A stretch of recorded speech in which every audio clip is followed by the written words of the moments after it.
Hello, welcome to the class of HTML5 programming. So today we are going to discuss about the header text image replacement in HTML. So in this class we will discuss how to replace the image with the header text. So this is done when clients want to use the font typeface that is not web safe.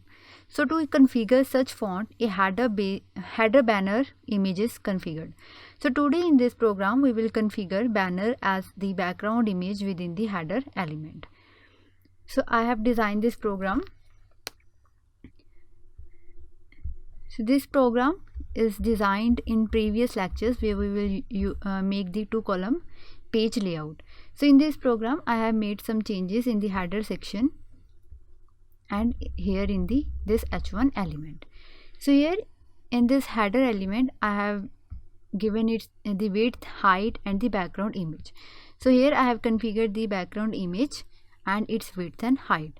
After that, coming to the h1 heading, here I have configured its font family, type, font size, text indent, text alignment, colors, white space and overflow. So these are the changes which I had made in that program. So in body section, here in header part there is the h1 heading which we have configured here with these properties. So here we are making the changes to the header part. So let's see how it will be displayed in the browser. So go to run and now click over launch in Chrome. So you can see it is displayed like this in the browser.